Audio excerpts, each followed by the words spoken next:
बिस्मिल्लाहिर्रहमानिर्रहीम। अस्सलाम वालेकुम। नाज़रीन, सियासत में इन दिनों जादू और जिन्नात की जो बहस है वो भी शामिल हो गई है और एक अजीब तरह का मलगूबा है जो ज़ेर बहस है। शायद पहली मर्तबा हो रहा है कि जादू को सियासत से आमेज़ किया गया, अगरचे सियासतदानों को जादू के ज़रिए मुतअस्सर करने की कोशिश माज़ी में भी होती रही, जिसका मैंने एक हवाला दिया था एक मर्तबा कि किस तरह सिंध के उस वक्त के वज़ीर आला जाम सादक पर जादू किया गया था और नतीजे में ख़तरनाक बीमारियों का शिकार होकर वो मर गए थे। और बाज़ हज़रात इस बात को झुठलाते भी हैं, वो कहते हैं कि नहीं, जाम सादक की वफ़ात किसी और मर्ज़ से हुई थी। जो भी हो, उनका अपना अपना नुक्ता नज़र है। लेकिन जादू, जिन्नात, चुड़ैलें और भूत और भूतने और ये सियासत, ये पहली मर्तबा ये एक किस्म का कौमी मुबासा बन गई है। तो कल कुछ अहबाब के साथ इसी तरह पर बात हो रही थी, तो उनमें से एक साहब तो थे वो ऐसे कि उन्होंने तो सिरे से इनकार ही कर दिया और कहा कि जिन्नात का वजूद नहीं है और जादू ये ढकोसला है, अवाम का वहम है, तवहम परस्ती है, और ये और भी लोगों की राय है। लेकिन ऐसे लोग बहुत कम हैं। जादू और जिन्नात हकीकत है और इसका कुरान पाक में भी ज़िक्र मिलता है। अगर तारीख़ में देखें तो तारीख़ में हज़रत ईसा, हज़रत यूसुफ मसीह अलैहिस्सलाम, उनको अल्लाह ताला ने मौजज़ा दिया था कि वो जादू ज़दा, सिहर ज़दा आदमी को सिर्फ फूंक मार कर या उसके सर पर हाथ फेर कर उसका आसेब दूर कर देते थे।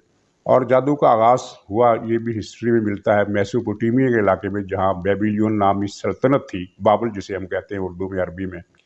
और कुरान पाक में भी ज़िक्र है कि वहाँ दो फरिश्ते हारूत और मारूत उतरे थे।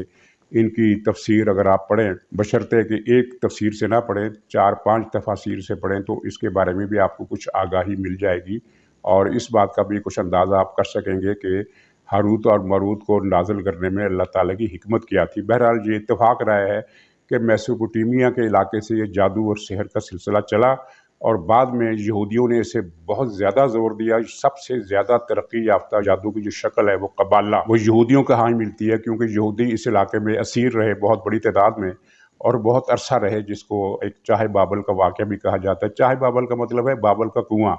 एक्चुअली वो कोई कुआं नहीं था, बल्कि एक ज़मीन के अंदर एक बहुत बड़ा एक इलाका बनाया गया था जो पूरे का पूरा शहर था एक किस्म का। उसमें हज़ार अफराद, दसियों हज़ार अफराद तवील अपनी ज़िंदगी गुजारी और कई नस्लें उसमें गुजरी, जिसके बाद फिर ईरान से एक बादशाह उठा, उसने जाकर उनको रिहाई दिलवाई और फिर ये बाबल में जो जिन लोगों ने जादू की ट्रेनिंग में पुख्तगी हासिल की, फिर वो पूरे मशरक़ वस्ती में फैल गए और इसके बाद साथ ही मेसोपोटामिया से ये जादू का सिलसिला चला और चीन तक पहुंचा, इंडिया तक पहुंचा, यूरोप तक पहुंचा, अफ्रीका तक पहुंचा। तो हर इलाके में जादू ने फिर एक इर्तकाई मराहल तय किए और तरह तरह के नुस्खे वजूद में आए। जिस तरह ये जड़ी बूटियाँ होती हैं, तो जड़ी बूटियाँ दुनिया के हर इलाके में होती हैं, तो हर इलाके के लोगों ने उनसे इलाज का अपना अपना तरीका बनाया, अपने अपने नुस्खे बनाए और उसी की फिर ये तरक्की याफ्ता शक्ल मेडिकल साइंस है, जिसमें कुदरती जड़ी बूटियों और पत्थरों और जहरों के केमिकल्स अलग अलग कर दिए जाते हैं, उनके एसेंस निकाल दिए जाते हैं और उनको फिर एक नई शक्ल में, कीमियावी शक्ल में, दवा की शक्ल दी जाती है, जो पुरानी तिब्बों के पुराने तरीका इलाज से मुख्तलिफ है। इसलिए कि पुराने तरीका इलाज में जड़ी बूटियों को अपनी असल शक्ल में यानी कूट पीस कर या उबाल कर इस्तेमाल किया जाता है और जदीद मेडिकल साइंस में उनके अज्जा अलग अलग लेबॉर्ट्री में किए जाते हैं। तो ये जादू की फिर मुख्तलिफ शक्लें हो गई। हर मकसद के लिए एक अलग जादू है और उस जादू को सीखने के लिए एक अलग तरीक़ाकार है। तो मजलिस में एक साहब ने सवाल किया कि क्या जादू के ज़ोर से हुकूमत का तख्ता भी उल्टा जा सकता है? तो इसका मैंने ये जवाब दिया, मेरे अपने ज़ाती इल्म की बात नहीं कर रहा, ये किताबों में जो लिखा, जो इस्टेब्लिश किस्म के हक़ाइक़ हैं, मैं उन्हीं की बात कर रहा हूँ। मैं चाहता हूँ कि आपके साथ भी इनको शेयर करूँ। हो सकता है कि आप इनके बारे में पहले ही जानते हो, बल्कि मुझसे ज़्यादा जानते हो, लेकिन ये भी हो सकता है कि कुछ लोग इतना ज़्यादा ना जानते हो। तो उनके लिए ये अर्ज़ है कि जादू की बहरहाल कुछ लिमिटेशन है। इसकी मिसाल इस तरह से दी जा सकती है कि एक डिस्पोजेबल पिस्टल है जिसमें सिर्फ एक ही फायर है। तो आपने वो फायर कर दिया और पिस्टल ज़ाया हो गया। आपने नया शिकार मारना है तो आपको नया पिस्टल चाहिए और नई गोली चाहिए। तो जादू का अमल, जो अशलोक होते हैं, जो मंत्र होते हैं, उसको इस्तेमाल तो कोई भी कर सकता है, लेकिन उसका असर नहीं होगा। असर की जो सलाहियत है वो हासिल करने के लिए उस अमल को सिद्ध करना कहते हैं। यानी जिसने उस अमल को सिद्ध कर लिया। और ये जो हमारे कुरानी मुजरबात हैं, कुरानी अमाल, उनमें भी यही चीज़ है कि पहले एक चिल्ला काट कर उस अमल का मालिक बनना पड़ता है। उसके बाद फिर जब आप वही सूरत या आयत दम करके किसी पर पढ़ेंगे तो नतीजा निकलेगा, फ़ायदा होगा, वरना फ़ायदा उतना उस तरह का नहीं होगा। इसको सिद्ध करना कहते हैं। इसके लिए तपस्या करनी पड़ती है। तो हुकूमत का तख्ता नहीं उल्टा जा सकता, लेकिन हुक्मरान को या किसी भी बड़े ताकतवर आदमी को जादू का निशाना बनाया जा सकता है, लेकिन उसके लिए शर्त यह है कि जादूगर का उसके साथ बराह रास्त या बिलवास्ता राब्ता हो। کیونکہ جادو کے لیے ضروری ہے کہ اس آدمی کے بال یا اس کے پہنے ہوئے کپڑے یا اس کے بہت زیادہ استعمال میں آنے والی کچھ چیز جادوگر کے ہاتھ لگے، جس پر وہ عمل کرتا ہے اور اپنے موکل بھیجتا ہے۔ موکل کو ہندی میں بیر کہتے ہیں، انگریزی میں ایول اسپرٹ کہتے ہیں۔ بہرحال یہ ایک شیطانی قسم کی مخلوق ہے جو پھر جادوگر کے بس میں آ جاتی ہے، لیکن صرف اس ایک عمل کی حد تک۔ یہ نہیں ہے کہ جب چاہے اس نے پھونک ماری اور کسی کو مار دیا، کسی کی ٹانگ توڑ دی، نہیں، ہر مرتبہ کے لیے اس کو ایک نئے سرے سے عمل کرنا پڑتا ہے، اور عمل کی شدت کا اور اس کی مشقت کا انحصار اس بات پر ہوتا ہے کہ مقصد کیا ہے۔ اگر مقصد بہت زیادہ خطرناک ہے تو بہت زیادہ محنت کرنی پڑے گی۔ ماضی میں پاکستان میں جادوگر اتنی زیادہ تعداد میں نہیں ہوتے تھے۔ مجھے ایک یاد ہے 1990 کے آس پاس کی بات ہے، میرا ایک دوست مجھے لاہور کے ایک مشہور عامل کے پاس لے کر گیا جو یہ دعویٰ کرتا تھا کہ وہ آنے والے حالات کی خبریں بتا سکتا ہے، کس کے ساتھ کیا ہوگا۔ اس کے لیے وہ ذائچہ بناتا ہے اور نام پوچھتا ہے اپنے سائل کا، اس کی والدہ کا، اس کی تاریخ پیدائش اور کچھ دوسری باتیں پوچھنے کے بعد وہ ذائچہ بناتا ہے اور آنے والے واقعات کا پیشگی بتا دیتا ہے۔ تو وہ کالے علم کا عامل بھی تھا۔ مجھے اسی دوست نے بتایا کہ یہ کسی آدمی کو مارنے کے لیے 1 لاکھ روپے لیتا ہے۔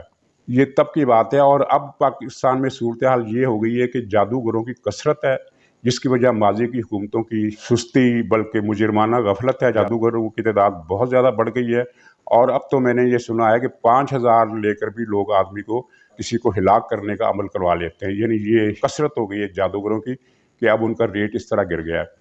تو بہرحال اس کے بارے میں یہ پتہ چلا تھا کہ اس وقت، یہ 1990 کی بات ہے، 1 لاکھ روپے لیا کرتا تھا۔ تو میں تو اس دوست کے ساتھ گیا تھا اور مجھے اس عمل سے ملنے کا کوئی شوق نہیں تھا، لیکن ایک عجیب واقعہ ہوا جس نے میری دوست کی بھی آنکھیں کھول دی۔ وہ واقعہ یہ ہوا کہ اس نے بتایا کہ میں تم دونوں کے مستقبل کا جو منظرنامہ ہے وہ میں بتاؤں گا، لیکن آج نہیں، کیونکہ آج میں انڈیا جا رہا ہوں جہاں جادوگروں کی کانفرنس ہے۔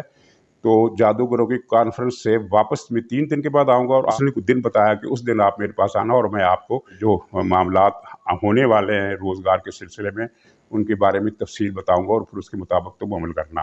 وہ اسی شام دلی جانے کے لیے ایئرپورٹ کی طرف روانہ ہوا۔ ہم اس سے ملے تھے تقریباً 4 یا 5 بجے، یعنی عصر کے بعد کا وقت تھا، اور یہ تقریباً شاید عشاء کے بعد کسی رات کے کسی وقت وہاں ایئرپورٹ جانے کے لیے روانہ ہوا۔ تو ایئرپورٹ جاتے ہوئے رستے میں اسے ہارٹ اٹیک ہوا اور مر گیا۔ وہ ایئرپورٹ نہیں پہنچ سکا۔ تو میں نے اپنے دوست سے کہا کہ دیکھو یہ ان کے دعوے کتنے باطل ہوتے ہیں۔ اس نے کہا تھا کہ میں مستقبل کی تصویر بتا سکتا ہوں، لیکن اس سے اپنے مستقبل کے بارے میں پتہ نہیں تھا۔ اسے یہ بھی پتہ نہیں تھا کہ میں بھارت نہیں پہنچ سکوں گا۔ اور قرآن پاک میں بھی آیا کہ یہ جادوگر جو غیب کی خبریں دیتے ہیں، اصل میں ان کو شیطانی مخلوق کچھ نہ کچھ سنگن لے کر بتا دیتی ہے، اور یہ ٹوٹا پھوٹا سچ بولتے ہیں، یعنی ان کا کوئی تکا لگ جاتا ہے غیب کی حد تک، اور لیکن جو ان کے عملیات ہوتے ہیں وہ کافی مؤثر ہوتے ہیں، اگرچہ ان کے اثر انداز ہونے کی بھی کچھ شرطیں ہوتی ہیں۔ مثلا ایک آدمی اگر نمازی ہے، خود پر دم کرتا ہے اور اس کا انحصار رزق حلال پر ہے، وہ حرام نہیں کھاتا، تو اس پر جادو کا اثر کم ہوگا، یعنی ہوگا اس پر بھی لیکن کم ہوگا۔ اس کے مقابلے میں جو دوسرا آدمی ہے جو نماز کا اہتمام نہیں کرتا، باوضو بھی نہیں رہتا، اور اس کی جو معیشت ہے وہ بھی حرام کی ہے، تو اس پر جادو کا اثر زیادہ ہو سکتا ہے۔ دوسرا مسئلہ یہ ہے کہ آپ کے جسم کا جو اندرونی اعصابی نظام ہے، جس کو ہم کہتے ہیں کہ جسم میں قوت مزاحمت، قوت ارادی، یعنی ایک ایسا آدمی جو ڈھل مل یقین نہیں ہے، جس کا پکے عزم کا آدمی ہے، تو اس پر بھی جادو کا اثر کم ہوتا ہے، لیکن بہرحال ہوتا ہے۔ تو تیسرا سوال ان لوگوں نے یہ کیا کہ پھر یہ جادو کا کیا علاج ہے؟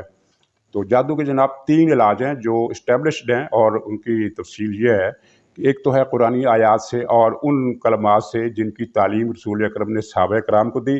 مثلا جن معوذتین ہیں، آیت الکرسی ہے، جو لوگ یہ روزے پڑھتے ہیں، سورہ بقرہ کے گھر میں تلاوت کرتے ہیں، یا اس کی کیسٹ لگا کر رکھتے ہیں، یا کمپیوٹر پر اسے لگا کر سنتے ہیں، تو ان پر جادو کا اثر کم ہوتا ہے، بشرطہ کہ گھر میں صاف ماحول ہو، پاکیزہ ماحول ہو، اور گھر میں کوئی ایسی چیز نہ ہو جسے شرعی طور پر ہم غلاظت کہتے ہیں۔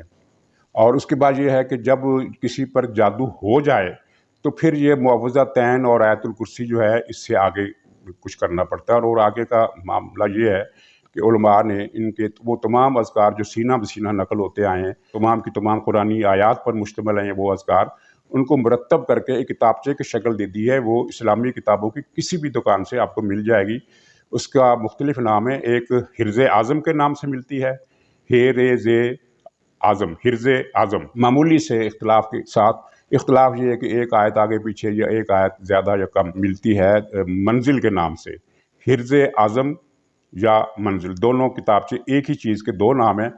تو ان کتابچوں کو جو لوگ جانتے ہیں وہ انہیں پتہ ہے کہ یہ کتابچوں کو دیے گئے بتائے گئے طریقہ کار کے مطابق روزانہ 5 یا 7 مرتبہ پڑھا جائے اور خاص مدت تک 1 مہینے تک یا 40 دن تک پڑھا جائے تو عمل کی ضرورت ہی نہیں رہ جاتی کہ اس کو گھر بلا کر جھاڑ پھونک کرائی جائے اور یہ آسیب کو نکالا جائے. اور ناظرین, جادو کا جو رواج ہے وہ بہت زیادہ چل پڑا ہے. لوگ معمولی سے جھگڑے کی رنجش کا بدلہ لینے کے لیے جادوگروں سے رجوع کرتے ہیں. کسی گھر میں ساس اور بہو کی لڑائی ہے تو یا بہو ساس کو مروانے کے لیے جادوگر کے پاس پہنچ جاتی ہے یا ساس پہنچ جاتی ہے, یا کاروباری جھگڑا ہے تو دوسرے کا کاروبار تباہ کرنے کے لیے یہ لوگ جادوگر کے پاس پہنچ جاتے ہیں. جس طرح دوسرے طبقات میں فراڈ لوگ ہوتے ہیں اسی طرح جادوگروں میں بھی فراڈ لوگ ہوتے ہیں. فراڈ سے مراد یہ ہے کہ وہ صرف شعبدہ باز ہوتے ہیں اور لوگوں کو الو بناتے ہیں, بلکہ ان کے ویڈیو کیمرے ان کی بات چیت ریکارڈ کر کے انہیں پھر بعد میں بلیک میل بھی کرتے ہیں, اور اکثریت ان لوگوں کی ہے. لیکن حقیقی عامل بھی جو کالے علم کا عمل کرتے ہیں وہ بھی موجود ہیں, اور یہی ماجرا ان لوگوں کا بھی ہے جو قرآنی آیات سے عملیات کرنے کا دعویٰ کرتے ہیں. ان میں کچھ سچے اور کچھ جھوٹے شعبدہ باز اور فراڈ. دوسرا طریقہ ناظرین یہ ہے کہ جو بائبل کی آیات ہیں کچھ جو سینہ بسینہ پیغمبروں کے دوار سے چلی آ رہی ہیں ان کا عمل بھی جائز ہے. اس کے لیے دلیل یہ ہے کہ حضرت ابو بکر صدیق رضی اللہ تعالیٰ عنہ ایک مرتبہ ایک علاقے میں گئے تو وہاں ایک آسیب زدہ پر کچھ لوگ جو تھے وہ جھاڑ پھونک کر رہے تھے اور عملیات پڑھ کر اس پر پھونک مار رہے تھے. وہ عبرانی زبان کے کلمات تھے. تو حضرت ابو بکر نے ان سے پوچھا یہ تم کیا پڑھ رہے ہو, پہلے مجھے بتاؤ یہ کیا پڑھ رہے ہو. ترجمے کے ساتھ عبرانی زبان میں تھے تو انہوں نے ترجمے کے ساتھ ان کو بتایا کہ یہ آیات ہم پڑھ رہے تھے. آیات نہیں تھی, کلمات تھے. تو حضرت ابو بکر صدیق نے دیکھا کہ اس میں کوئی شرکیہ کلمہ نہیں ہے بلکہ اللہ تعالیٰ ہی کا حوالہ ہے. تو حضرت ابو بکر نے کہا کہ ٹھیک ہے پڑھتے رہو. مطلب یہ ہے کہ ترجیح تو وہ ہے جو قرآنی آیات اور عملیات جو سینہ بسینہ پہنچی ہے, لیکن سینہ بسینہ ہی کچھ اور دوسری چیزیں بھی پہنچی ہیں جو پیغمبروں کے زمانے سے چلی آ رہی ہیں اور کتابوں میں نہیں. اگر آپ نے عیسائیوں کے ہاں بڑے سارسری کی ہسٹری تو آپ کو وہاں پتہ چلے گا کہ پادریوں میں بہت ایکسپرٹ قسم کے کچھ لوگ ہوتے ہیں جن کو ایگزارسسٹ کہا جاتا ہے. تو وہ ایگزارسزم کرتے ہیں اور آسیب نکل جاتا ہے. یہ وہ ہوتے ہیں جو دراصل کچھ بائبل کی آیات ہیں, کچھ وہی آیات اور کلمات جو سینہ بسینہ ان کو ملتی ہیں, اور اس کے لیے ان کو پہلے ٹریننگ دی جاتی ہے. یہ عام پادری سے الگ اور خاص قسم کے پادری ہوتے ہیں اور ان کے عمل بھی مجرب اور مؤثر ہوتے ہیں. تو جہاں عیسائی عالموں کی بات آئی تو یہ ذرا نوٹ کرنے کی بات ہے کہ ہمارے ہاں آپ جو دیکھتے ہیں کہ فلانے آدمی نے ایک بورڈ لگایا ہوا ہے کہ 70 سالہ عیسائی عامل, تو ضروری نہیں ہے کہ وہ ایگزارسسٹ ہو, وہ کالے علم کا عامل بھی ہو سکتا ہے. بلکہ زیادہ تر جو ہے یہ لوگ کالے علم کے ماہر ہوتے ہیں, اور چونکہ ایک شہرت بن گئی ہے کہ عیسائیوں کے ہاں یہ علم بڑا تیز ہے, حالانکہ یہ کالے علم کے عامل ہوتے ہیں. اگر جو صحیح علم ہے جس کی ہماری شریعت میں اجازت ہے کہ وہ کروا سکتے ہیں ان کلمات سے جو پادری حضرات کرتے ہیں, تو ان کا تعلق ہے بائبل سے اور ان کا تعلق ہے پیغمبروں کے زمانے سے چلی آنے والی سینہ بسینہ روایات اور کلمات پر. وہ ایک اور چیز ہے. اور وہ آدمی جو خود کو عیسائی عامل کہتا ہے لیکن دراصل کالے علم کا عامل ہے تو وہ اور چیز ہے, یعنی یہ قسم کا یہ شرکیہ پہلو آ جاتا ہے. اور ناظرین, جادو یا سحر کا ایک توڑ جو ہے وہ ہے کالا علم, بذات خود کالا علم, یعنی کالے علم کی کاٹ اور پلٹ کالے علم ہی کے ذریعے سے. تو یہ طریقہ ظاہر شرک ہے, اس میں بھی یقینی نتائج مل سکتے ہیں اگر آپ زیادہ پیسے لگائیں, اور وہ جو کالے علم کا عامل ہے ظاہر ہے وہ اندازہ کر لے گا کہ اس پر, اس سحر زدہ پر, آسیب زدہ پر کون سے موکل, کون سے بیر بھیجے گئے ہیں اور کیا عمل کیا گیا ہے, تو پھر وہ اس سے تگڑا عمل کر کے اس عمل کو ختم کر دیتا ہے. لیکن یہ ہے شرک, اس میں گناہ ہی گناہ ہے اور سخت سزا ہے شریعت میں. تو ان کالے عملوں سے بچنا چاہیے. اور کالے علم کی جو پہچان ہے وہ یہ ہے کہ اگر آپ قرآنی آیات پڑھتے ہیں, نماز پڑھتے ہیں, تلاوت کرتے ہیں, تو پھر جناب اگر آپ کسی ایسے عمل کے پاس جائیں گے جو خود کو جائز عامل کہتا ہے اور کہتا ہے کہ میں قرآنی آیات سے عمل کرتا ہوں لیکن دراصل وہ جادوگر ہے, تو آپ کو ایک قسم کا وہاں خوف اور دہشت اور وحشت لاحق ہو جائے گی. اور یہی سب سے بڑی پہچان ہے کہ وہ کالے علم کا عامل ہے. 3-4 دن تک آپ اس کے پاس جائیں گے تو پھر یہ وحشت اور گھبراہٹ اور خوف کم ہوتا جائے گا اور آپ یوزڈ ٹو ہو جائیں گے, اس سے مانوس ہو جائیں گے اور اس کے جال میں پھنس جائیں گے. یہ بہت پہلے کی بات ہے, ایک صاحب مجھے ایک اسی طرح کے عمل کے پاس لے کر گئے کہ وہ جناب وہ تو بہت پہنچا, وہ بزرگ ہے, اس کے پاس جاتے ہیں ہم معلومات لیتے ہیں کہ یہ کیا چیز ہے. تو جب میں وہاں پہنچا تو میں نے کچھ آیات پڑھ لی, سورہ فاتحہ, آیت الکرسی, मुआवज़ातैन और जो कुछ और चीज़ें जो मुझे याद थी। तो मैं जब वहाँ पहुँचा, एक बहुत बड़ा सेम था, काफ़ी बड़ा, उसमें दरख्त लगे हुए थे और आधा फर्श ज़मीन का कच्चा था और आधा पक्का था।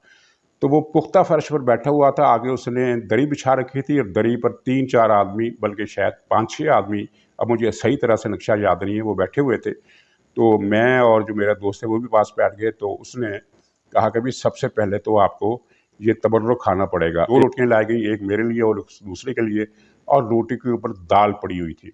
और मेरे दिल ने कहा कि अगर ये दाल और रोटी मैंने खा ली तो मैं इसके जादू से, इसके सेहर से मुतासर ना हो जाऊँ, क्योंकि मुझ पर घबराहट तारी हो रही थी और मुझे पता चल गया था कि ये रूहानी आमल नहीं है, ये काले इल्म का आमिल है। और वहाँ वैसे भी जो लोग बैठे हुए थे वो कुछ नशई किस्म के लोग बैठे थे। तो मैंने बड़ी मुश्किल से उज़्र पेश किया कि जनाब मैंने फ़लाँ मर्ज़ों का मरीज़ हूँ और मैं होम्योपैथी दवाई खाता हूँ, अभी खा कर आया हूँ। तो होम्योपैथी दवाई खाने के 1 घंटे के बाद या आधे घंटे तक कोई चीज़ खाने की इजाज़त नहीं है।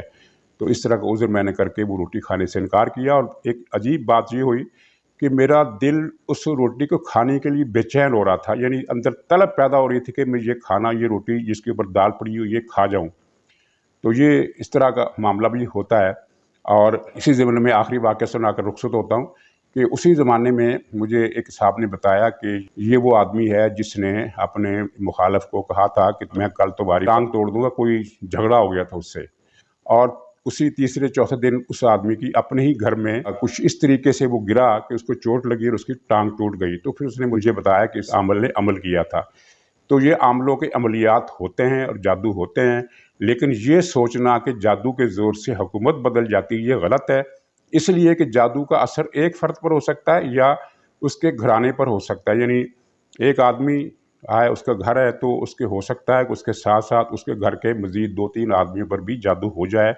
लेकिन लिमिटेशन है और जादू के महदूदात हैं और इससे ज़्यादा अफ़राद पर जादू नहीं हो सकता, क्योंकि अगर जादू एक बड़ी जमात पर भी जादू हो सकता होता तो जनाब जादूगरों की दुनिया पर हुकूमत होती, दुनिया में हुकूमतें जादूगरों के कहने पर बनती, उनकी मर्ज़ी के मुताबिक बनती, उनकी मर्ज़ी के मुताबिक गिरती, बल्कि हुकूमत ही जादूगरों की होती और जादूगर जो चाहते हासिल कर लेते। ऐसा नहीं है। जादूगर को अपने अमल के लिए एक कष्ट करना पड़ता है, एक रियाज़त करनी पड़ती है, चिल्ले काटने पड़ते हैं और बहुत मेहनत मशक्क़त के बाद वो एक आदमी को शिकार करने में कामयाब होते हैं और उसके बदले में वो पैसा लेते हैं। अपना रेट है, कोई 5,000 लेता है, कोई 50,000 लेता है, कोई 5 लाख लेता है। तो उसके बाद फिर उन्हें जब नया शिकार फंसाना पड़ता है तो फिर उसके लिए नए सिरे से तपस्या करनी पड़ती है। इस दौरान फिर ये भी होता है कि जिस आदमी पर सेहर हुआ है, जादू हुआ है, उसने भी अपना तोड़ कर लिया, उसने भी किसी रूहानी अमल से या काले इल्म के माहिर से ही राब्ता कर लिया है, तो वो बच भी जाता है। गोया कि ये एक किस्म का कारोबार है, जिस तरह दूसरे कारोबारों के असरात होते हैं, जिस तरह एक शिकारी शिकार करता है, लेकिन वो पूरी जंगल के जानवरों को मार नहीं सकता और जंगलों पर उसकी हुकूमत कायम नहीं हो सकती। इसी तरह जादूगरों के बारे में ये तसव्वुर कि ये बहुत कुछ कर सकते हैं, ये गलत है। नुकसान पहुँचा सकते हैं, लेकिन उसके जो पस मंज़र में जो हालात हैं वो भी मैंने आपको बता दिए और उनसे बचने का जो तरीका है वो भी मैंने बता दिया। और तफ़सीलात तो इसकी इतनी लंबी हैं कि सैकड़ों किताबें इस दौर में भी लिखी गई है। यूरोप में एक आदमी था एलिस्टेयर क्राउले, तो उसने जो जादू और सेहर के बारे में किताबें लिखी, पुराने उलूम और जदीद उसकी दरियाफ्तों का जो निचोड़ है, वो यूरोप में किताबें आपको इंटरनेट पर मिल जाएंगी। और माजी में जो सैकड़ों किताबें लिखी गई, जो पहले सिर्फ सीना बसीना लोगों के पास थी, अब उनके एडिशन यूरोप में छप रहे हैं, अमेरिका में छप रहे हैं। पाकिस्तान में तो ऐसी चीज़ों पर पाबंदी है, लिहाजा उर्दू में शुक्र है कि हमारे यहाँ इस तरह की किताबें नहीं हैं, लेकिन यूरोप और अमेरिका में तो ये किताबें छप रही हैं। और इनमें किताब बड़ी ख़ास तौर पर काबिल ज़िक्र है, जिसको नाम दिया गया द डेविल्स बाइबल, यानी शैतान की बाइबल। नाम भी देखो कम वक्तों ने कैसे रखा है कि एक मुकद्दस किताब के नाम पर जादू की किताब का नाम रख दिया। तो आखिरी बात यही करने की है कि ये जादूगर माशरे में बालादस्त क़ुव्वत नहीं है। अगर बालादस्त क़ुव्वत होते तो हुकूमत पूरी दुनिया में इनकी होती। ये तो अपने रोज़ी रोटी के लिए तपस्या करने पर मजबूर हैं और जंगलों में रहने पर मजबूर हैं, वीरानों में रहने पर मजबूर हैं। ये पब्लिक में घुल मिल नहीं सकते उस तरह जिस तरह दूसरे लोग घुलते मिलते हैं। और फिर ये भी है कि इनकी कमाई तो हो जाती है, लेकिन इसकी कीमत उनको बाज़ अपने करीबी अजीज़ों, बच्चों की मौत की सूरत में भी देना पड़ती है। तो नाज़रीन, अगर आपको ये मालूमात शेयर करना पसंद आया है तो इस बारे में मज़ीद प्रोग्राम भी किए जा सकते हैं। फ़िलवक़्त इजाज़त दीजिए, इंशाअल्लाह दोबारा मुलाकात होगी। खुदा हाफ़िज़।